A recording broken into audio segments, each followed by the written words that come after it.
وبركاته بسم الله والحمد لله والصلاة والسلام على رسول الله وبعد আলহামদুলিল্লাহ আজকে এই চমৎকার প্রোগ্রামে আইআরকে আয়োজিত সম্মানিত অভিভাবক এবং শিক্ষার্থীদেরকে নিয়ে এত চমৎকার আয়োজনে যারা এসেছেন আগত মেহমানবৃন্দ অতিথিবৃন্দ এবং সচেতন অভিভাবকবৃন্দ সবাইকে আন্তরিক মোবারকবাদ এবং শুভেচ্ছা। আচ্ছা, সাউন্ডটা একটু ঠিক করলে না ভালো হবে। আলহামদুলিল্লাহ আমরা যাবতীয় সকল প্রশংসা জ্ঞাপন করছি মহান রব্বুল আলামিনের প্রতি। অগণিত সালাত এবং সালাম বর্ষিত হোক বিশ্বনবী আমাদের প্রাণের থেকে প্রিয় সাইয়্যিদুল মুরসালিন ও খাতামুন নবিয়্যিন রাসূলুল্লাহ সাল্লাল্লাহু আলাইহি ওয়াসাল্লামের উপর, তার পরিবার পরিজন এবং সকল সাহাবীদের উপর। সম্মানিত উপস্থিতি, কথা খুব দীর্ঘ করব না, খুব সংক্ষিপ্ত কথা। আমার আলোচনার টপিক হচ্ছে উত্তম চরিত্রের যে গুরুত্ব রয়েছে। একজন মুসলিম হিসেবে বা একজন সাধারণ মানুষ হিসেবে সবচেয়ে গুরুত্বপূর্ণ যে গুণটি আমাদের থাকা দরকার সেটি হলো উত্তম চরিত্র। এটাকে আমরা আরবিতে বলতে পারি হুসনে খুলুক, উত্তম চরিত্রের ধারক এবং বাহক হওয়া। এটি আমাদের দ্বীনের অন্যতম নির্দেশ। আমরা রাসূলুল্লাহ সাল্লাল্লাহু আলাইহি ওয়াসাল্লামের চারিত্রিক গুণাবলী পরিচয় দিতে গিয়ে আমরা যদি কোরআন কারীমের দিকেই তাকাই, সূরা কলামে আল্লাহ তাআলা ইরশাদ করেছেন ওয়া ইন্নাকা লাআলা খুলুকিন আযীম। হে নবী, আল্লাহ সুবহানাহু ওয়া তাআলা রাসূলের সার্টিফিকেশন, তার চারিত্রিক মাধুর্যতা গুণাবলীর কথা তিনি বলছেন, হে নবী আপনি উত্তম চরিত্রের উপরে রয়েছেন, যে চরিত্রের উপরে আসলে কেউই থাকে না, কেউই হয় না। আমরা জানি নবীজি সাল্লাল্লাহু আলাইহি সাল্লামকে তৎকালীন আরব কুফাররা, সাউন্ডটা কি একটু কমানো যায়? খুব লাগছে, মানে বিরক্ত লাগছে। সাউন্ডটা কমায় দেন, বেশ ইকোটিকো ঠিকঠাক দেন ইনশাআল্লাহ। প্রিয় উপস্থিতি, আমরা জানি নবীজি সাল্লাল্লাহু আলাইহি সাল্লাম যখন নবুয়তের দাওয়াত নিয়ে এসেছেন, আসার পরে কুফাররা তাকে নানানভাবে তাকে কখনো গালি দিয়েছে, তাকে কখনো কটূক্তি করেছে। তাকে বলা হয়েছে যে আপনি গণক, তুমি কোনো নবী নও, তুমি গণক। আল্লাহ সুবহানাহু ওয়া তাআলা এই কথা প্রতি উত্তরে বলেছেন ওয়ালা বিকাউলি কাহিন, হে নবী আপনার কথা কোনো গণকের কথা নয়। কুফাররা নবী সাল্লাল্লাহু আলাইহি সাল্লামকে বলেছে যে আপনি জাদুকর, আপনি কোনো, আচ্ছা সমস্যা নেই, দাঁড়িয়ে কথা বলছি। নবী সাল্লাল্লাহু আলাইহি সাল্লামকে বলেছে আপনি জাদুকর। আল্লাহ সুবহানাহু ওয়া তাআলা এই কথা প্রতি উত্তরে বলেছেন ওয়ালা বিকাউলি সাহির, এই কোরআনের কোনো কথা এটা কোনো জাদুকরের কথা নয় হে নবী, আপনার প্রত্যেকটা কথা এটা আল্লাহ সুবহানাহু ওয়া তাআলার পক্ষ থেকে, ইন হুয়া ইল্লা ওয়াহয়ুন ইউহা।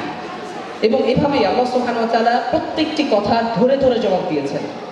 এবং রাসূলুল্লাহ সাল্লাল্লাহু আলাইহি ওয়াসাল্লামের চারিত্রিক গুণাবলী, তার যে মাধুর্যতা, চারিত্রিক বৈশিষ্ট্য, এটি পৃথিবীর কিয়ামত থেকে নিয়ে একদম আমরা যদি আদম আলাইহিস সালাম থেকে কিয়ামত পর্যন্ত যত মানুষ পৃথিবীতে আসবে সব থেকে শ্রেষ্ঠতম গুণের ধারক এবং বাহক ছিলেন আমাদের প্রাণপ্রিয় রাসূলুল্লাহ সাল্লাল্লাহু আলাইহি ওয়াসাল্লাম।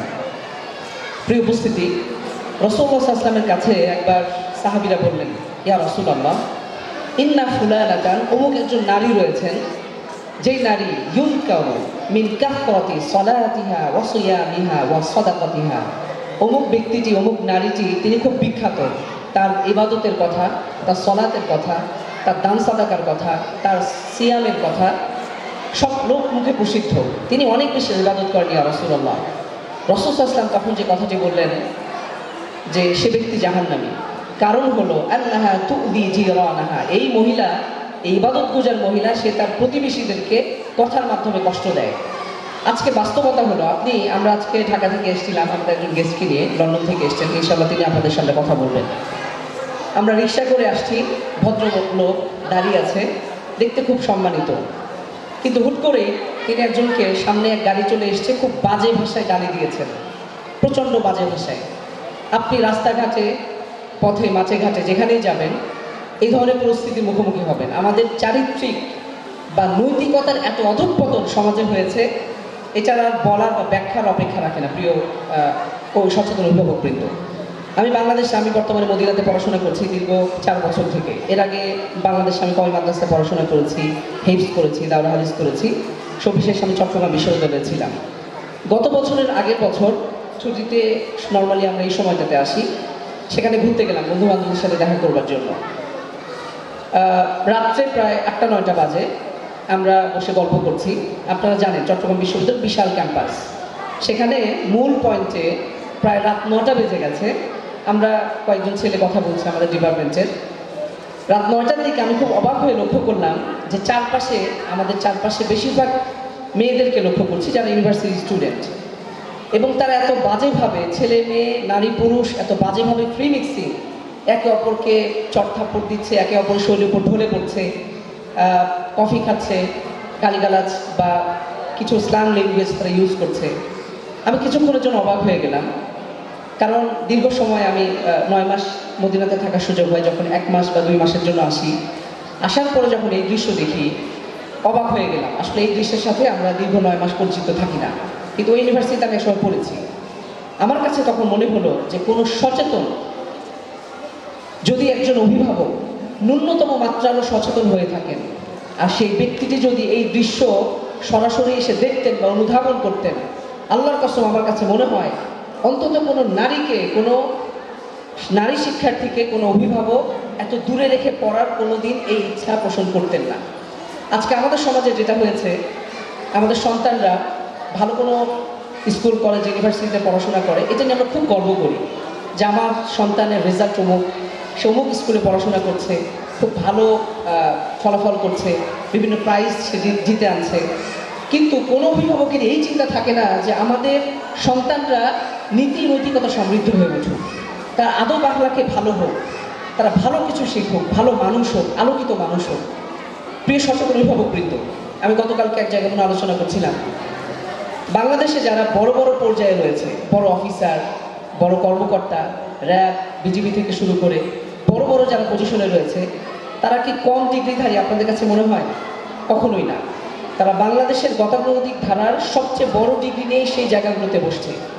আমরা বিগত আমলে দেখেছি র্যাব মহাপরিচালক বেনজি সাহেব, তিনি কি করেছেন? তিনি একটা ঘড়ি পড়তেন, ন্যূনতম 30 লাখ টাকা, 38 লাখ টাকা, 40 লাখ টাকা। তিনি কিছু জায়গা নিয়েছেন, 800 বিঘা, 1500 বিঘা, এবং তার পুরো লাইফ স্টাইল। তো এখন প্রশ্ন হলো যে এই ব্যক্তিটি, অথবা আপনি আরেকজন ভদ্রলোক আছেন মেজর জিয়াউল, তিনি 1030 জন মানুষকে সরাসরি শুট করে মেরেছেন।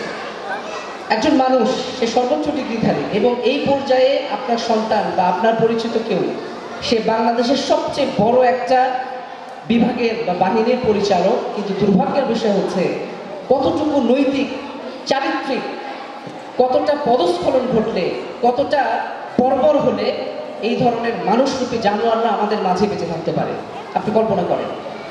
আজকে আমাদের সমাজে দেখবেন দুর্নীতি থেকে শুরু করে আমাদের সমাজে অমানুষের অভাব নাই, মানুষরূপী অমানুষ দিয়ে আমাদের সমাজ ভরে গেছে। আজকে নীতি নৈতিকতার এত অধঃপতন। আজকে আমাদের স্কুল কলেজ ইউনিভার্সিটি সব জায়গায় শিক্ষার্থীর অভাব নাই, কিন্তু নীতি নৈতিকতা সমৃদ্ধ আলোকিত মানুষ, যারা প্রকৃত অর্থে আলোর ধারক এবং বাহক হবে, এই শ্রেণী আমরা কোথায় পাব? আপনারা বিখ্যাত একটি কবিতার কথা জেনে থাকবেন, এখনকার বর্তমান পাঠ্য বই এই কবিতাটা সম্ভবত নেই। কাজী কাদের নেওয়াজের সম্ভবত শিক্ষাগুরুর মর্যাদা নামে একটা কবিতা পড়ানো হতো। বাদশাহ আলমগীর কুমারে তাহার পড়াইতো এক মৌলভী দিল্লির। বাদশাহ আলমগীরের পুত্র, তাকে একজন মৌলভী দিল্লির একজন আলেম স্কলার তাকে পড়াতো। তো একবার বাদশাহ তার দরবারে গেলেন, সেই শিক্ষকের কাছে গিয়ে দেখলেন, দূর থেকে দেখলেন তার সন্তান সেই ওস্তাদকে, তার টিচারকে তিনি অজুর পানির পাত্র ঢেলে দিচ্ছেন, পানি ঢেলে দিচ্ছেন। সেই টিচার তিনি নিজ হাতে তার হাত পাগুলো মুছছেন। এই দৃশ্য দেখার পর শিক্ষক একটু চিন্তায় পড়ে গেলেন যে হায়, আমি বাদশাহ পুত্র থেকে অজুর পানি ঢেলে দিচ্ছি, না জানি আমি কোন প্রশ্নের মুখোমুখি হই। এর কিছুদিন পরে একদিন একান্তে, আপনার কবিতা সেই ভাষাগুলো যদি দেখেন, একান্তে তাকে ডেকে পাঠালেন, সেই ওস্তাদকে, মৌলভীকে আমার কাছে ডেকে পাঠালেন। মৌলভী চিন্তায় পড়ে গেলেন। সেদিন তো সেই বাদশাহ দেখে গেছেন যে আমি তার পুত্র থেকে অজুর পাত্রে পানি ঢেলে দিচ্ছি। তো তিনি একবার চিন্তা করছেন, যা হয় হবে, আমি যাই, কারণ শিক্ষাগুরুর মর্যাদা এটা সবচেয়ে বেশি। তো তিনি দোদুল্যমান অবস্থায় তিনি গেলেন। যাওয়ার পরে প্রশ্ন ছুড়ে দিলেন যে ওস্তাদ বা টিচার, আপনার কাছে আমার সন্তানকে দিয়েছি আদব শেখার জন্য, কিন্তু আমার মনে হচ্ছে না যে সে আদব শিখেছে। তো এই প্রশ্ন শুনে তিনি চিন্তায় পড়ে গেলেন। আবারও বললেন যে জাহাপন, আমি তো বুঝি নাই আপনার প্রশ্নের কথা, যে আমাকে কেন আপনি এইভাবে একান্তে ডেকেছেন। তখন তিনি বললেন যে আপনাকে, আমার সন্তানকে পাঠিয়েছি আদব শেখার জন্য, কিন্তু আমি সেদিন নিজ চোখে যা দেখেছি, আমার মনে হয় না আমার সন্তান আদব শিখতে পেরেছে। আমার সন্তান আপনাকে অজুর পানি ঢেলে দিচ্ছে, কিন্তু আপনাকে কেন আপনার অঙ্গ প্রত্যঙ্গ হাত পাগুলো কেন সে নিচে ধুয়ে দিল না, এটা আমি আশা করি নাই। এ কথা শুনে একজন শিক্ষাগুরুর যে মর্যাদা, একজন শিক্ষক হিসেবে তার পুরো হৃদয়টা বড় হয়ে গিয়েছে। প্রিয় উপস্থিতি, আমরা যদি রাসূলুল্লাহ সাল্লাল্লাহু আলাইহি ওয়াসাল্লামের দিকে তাকাই, পৃথিবীর বুকে উত্তম চরিত্র আপনি যদি নিতে চান, আদর্শ গ্রহণ করতে চান, তাহলে রাসূলুল্লাহ সাল্লাল্লাহু আলাইহি ওয়াসাল্লামের জীবনীতে ফিরে যেতে হবে। আল্লাহ সুবহানাহু ওয়া তাআলা স্পষ্ট ইরশাদ করছেন, লাকাদ কানা লাকুম ফি রাসূলিল্লাহি উসওয়াতুন হাসানাহ। হে নবী, আপনার চারিত্রিক যে বৈশিষ্ট্য, আপনার মধ্যেই পুরো পৃথিবীবাসীর জন্য আমি উত্তম আদর্শ রেখেছি। এই আদর্শ আপনি পুরো পৃথিবী তন্ন তন্ন করে খুঁজে পাবেন না। আদম আলাইহিস সালাতু ওয়াস সালাম থেকে শুরু করে কিয়ামত পর্যন্ত যত মানুষ পৃথিবীতে আগমন করবে, যত মতবাদের জনক, যত রাষ্ট্রনায়ক, যত বিখ্যাত ব্যক্তিত্ব, তাদেরকে যদি এক পাল্লায় রাখা হয়, আর পুরো পৃথিবীর মানুষকে যদি এক পাল্লায় রাখা হয়, আমাদের প্রাণপ্রিয় রাসূলুল্লাহ সাল্লাল্লাহু আলাইহি ওয়াসাল্লাম তার চারিত্রিক মাধুর্যতা, সৌন্দর্য, তার যে চারিত্রিক উৎকর্ষতা, এটা শ্রেষ্ঠতম একটা জায়গায় রয়েছে। আল্লাহ সুবহানাহু ওয়া তাআলা নিজেই বলেছেন, রাসূল সাল্লাল্লাহু আলাইহি ওয়াসাল্লাম বলছেন, ইন্না আকরাবাকুম ইলাইয়া মিন্নি ওয়া আহসানুকুম, তোমাদের মধ্যে সবথেকে উত্তম, সবথেকে নিকটবর্তী, সবথেকে প্রিয় আমার কাছে ওই ব্যক্তি আহসানুকুম খুলুকান, যে তোমাদের মধ্যে সবথেকে উত্তম চরিত্রের ধারক এবং বাহক। আজকে আমাদের কথার দ্বারা, আমাদের চারিত্রিক কোনো না কোনো কটু কথার মাধ্যমে আমরা একটু হলেই আমরা বলি যে তোমাকে দেখে ছাড়বো, তুমি আমাকে চেনো। আমরা আল্লাহ সুবহানাহু ওয়া তাআলা দেখেন অহংকার করে ফেলি আমরা। আল্লাহ সুবহানাহু ওয়া তাআলা রাসূল সাল্লাল্লাহু আলাইহি ওয়াসাল্লাম ইরশাদ করছেন, আল্লাহ তাআলা হাদিসে কুদসিতে এসেছে, আল্লাহ তাআলা ইরশাদ করছেন, আল কিবরিয়া রিদাই, অহংকার আমার চাদর।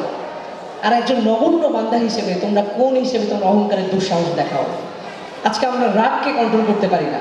রাসূলুল্লাহ সাল্লাল্লাহু আলাইহি ওয়াসাল্লাম বারবার বলেছেন, লা তাগদব, তুমি রেগে যেও না। রেগে গেলে কি করতে হবে? রাসূল সাল্লাল্লাহু আলাইহি ওয়াসাল্লাম শিক্ষা দিয়েছেন। কোরআন কারিমে স্পষ্ট ইরশাদ হয়েছে, ওয়াল কাযিমিনাল গায়যা ওয়াল আফিনা আনিন নাস। আজকে আমরা মানুষদেরকে ক্ষমা করতে ভুলে যাই। আমরা কিছু হলেই মানুষদেরকে বলি যে তোমাদেরকে দেখে ছাড়বো। আজকে দেখবেন সমাজে সন্তান পিতাকে হত্যা করছে, এই দৃশ্য আপনারা দেখেছেন। গত কয়েক মাস আগে আমি যখন দেশি, একটা সন্তান সাইকো টাইপের, সে তার পিতাকে ফেসবুক লাইভে এসে খুঁচিয়ে খুঁচিয়ে হত্যা করেছে। ঐশীর ঘটনা আপনারা জানেন, পিতামাতাকে দুজনকে হত্যা করেছে, পিতামাতা সন্তানকে হত্যা করছে, ভাই ভাইকে হত্যা করছে। খুব ছোটখাটো সিলি বিষয়ে ঝগড়া বিবাদ থেকে শুরু করে পাড়ার পর পাড়া মানুষ আহত হচ্ছে। এই ঘটনাগুলো কেন আমাদের সমাজে হচ্ছে? প্রিয় অভিভাবকবৃন্দ, এই প্রশ্নটা করবেন। আজকে আমরা যারা সন্তান নিয়ে আমরা চিন্তিত, আল্লাহ সুবহানাহু ওয়া তাআলা স্পষ্ট ইরশাদ করছেন, ইন্নামা আমওয়ালুকুম ওয়া আওলাদুকুম ফিতনা, তোমাদের সন্তান সন্ততি, তোমাদের ধন সম্পদ সবকিছুই তোমাদের জন্য ফিতনা, এটা পরীক্ষার বস্তু হিসেবে সৃষ্টি করা হয়েছে। সুতরাং বি কেয়ারফুল, তোমরা সন্তানদের ব্যাপারে কোনো ভুলভাল সিদ্ধান্ত নেওয়া যাবে না। আজকে আমরা যারা সচেতন অভিভাবক, আমি আলহামদুলিল্লাহ দীর্ঘ সময় থেকে মদিনায় থাকি, সারা বিশ্ব থেকে অনেক মানুষদের সাথে সাক্ষাৎ লাভ করি, বিভিন্ন জনের কথা শোনার সুযোগ হয়, কত রকম মানুষের সাথে মেশার সুযোগ হয়। তো দেখি যে অনেকেই হজমরা করতে যায়, গিয়ে গল্প করে যে আমার মেয়ে একবার সম্ভবত ডিআইজির একটা মহিলা কর্মকর্তা গিয়েছেন।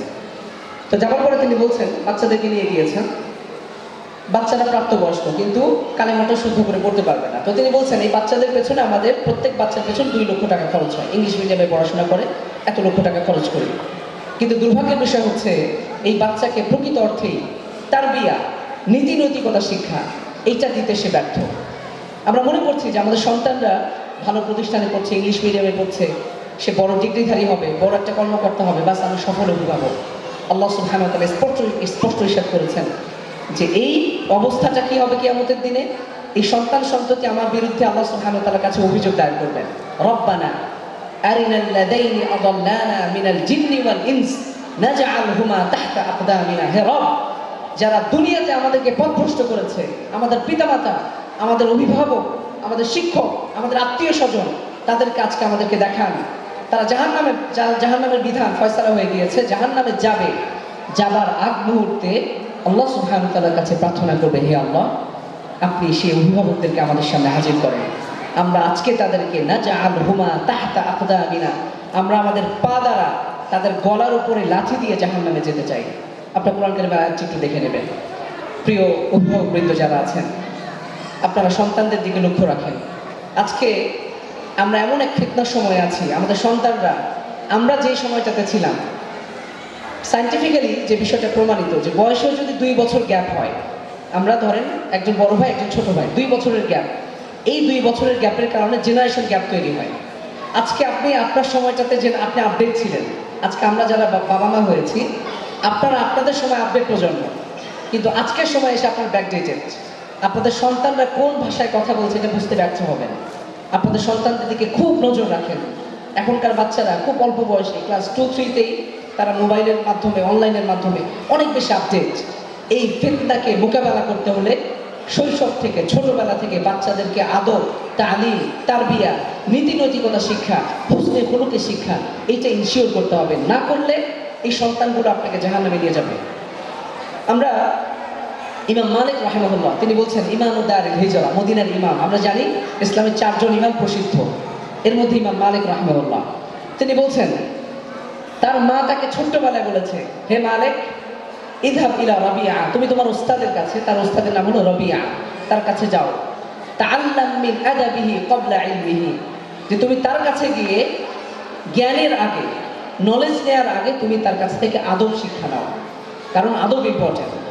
আব্দুল্লাহ ইবনে মুবারক রাহিমাহুল্লাহ তিনি বলছেন যে আমি জ্ঞানার্জন করেছি 2 বছর, আর আমি আদব শিক্ষা করেছি 18 বছর। এটা যদি আরো দীর্ঘ হতো আরো ভালো হতো। ইমাম শাফিঈ রাহিমাহুল্লাহর কথা আমরা জানি, তিনি যখন খুব ছোট্ট 9 বছর বয়স, তার মায়ের দোয়ার কারণে তিনি, ইমাম বুখারী রাহিমাহুল্লাহ তিনি তার মায়ের দোয়ার কারণে তার দৃষ্টিশক্তি ফিরে পেয়েছেন। তার বয়স যখন 9, তিনি হজের সফরে এসে তাকে রেখে গিয়েছেন যে তুমি জ্ঞান অর্জন করো, ইলম অর্জন করো। আজকে এই ধরনের অভিভাবক আমরা খুঁজে পাই না, যারা তাদের সন্তানদেরকে সাধারণ জ্ঞানের আগে নীতি নৈতিকতা শিক্ষা, হুসনে খুলুকের শিক্ষা, চারিত্রিক উৎকর্ষতা কীভাবে অর্জন করবে, এই শিক্ষাটা আমরা দিতে ব্যর্থ হয়ে যাই। ফলশ্রুতিতে আজকে আমাদের অভিভাবকরা দেখা যায় কত বড় সন্তানদেরকে অনেক উচ্চ শিক্ষায় শিক্ষিত করেছে, কিন্তু সন্তানদেরকে তারা শেষ সময়ে এসে বৃদ্ধাশ্রমে আশ্রয় নিতে হয়।